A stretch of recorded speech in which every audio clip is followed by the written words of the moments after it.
Hi, I'm Stephanie Shane, Director of the Stop Puppy Mills campaign for the Humane Society of the United States. This year, we've been able to rescue thousands of dogs from puppy mills. Horrible mass breeding operations that treat dogs cruelly and don't even provide for their most basic of needs. The HSUS has long fought against puppy mills, and we continue our fight against this cruel industry. We just wrapped up an 8-month investigation into Petland, the nation's #1 retail supporter of puppy mills. In every Petland store we visited, they denied they buy from puppy mills. What we uncovered is a different story. Here is just a sampling of what we found.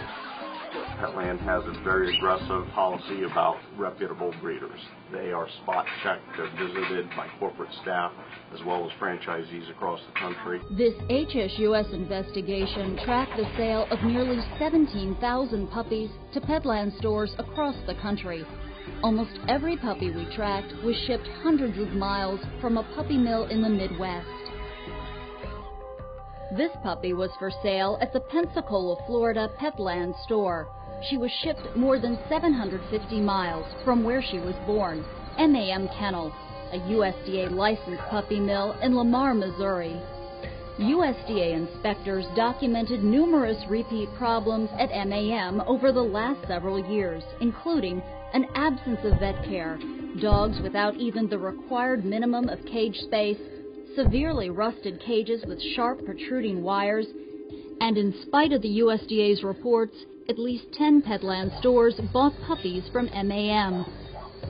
We have very, very high standards for our breeders. Year after year, USDA reports depict Stick Kennel in Ellington, Missouri as a filthy, broken-down facility housing neglected dogs. Last year, investigators found completely dry water buckets while outdoor temperatures soared into the mid-90s, and an accumulation of feces that made it difficult for the dogs to maneuver. But Petland stores in Indiana and Ohio both bought puppies from Stick Kennel.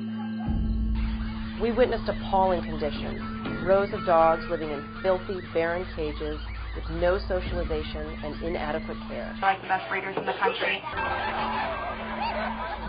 About 800 dogs live in small cages at Clearwater Kennels, a USDA licensed puppy mill in Cushing, Minnesota. USDA inspectors found repeat problems at Clearwater, including a failure to provide minimum space for dogs, a failure to provide clean pens, failure to provide primary enclosures that protect dogs' feet from injury, and during one inspection, such a lack of adequate care that a dead dog and puppy were not removed in a timely manner. Petland stores in Michigan and Indiana bought puppies from Clearwater Kennels this year. So they're not like from puppy mills. They're no. Despite what pet stores say, many are selling puppy mill puppies. Please help us make sure no dog has to live her lifetime in a cage. Contact Petland and ask them to stop selling puppies.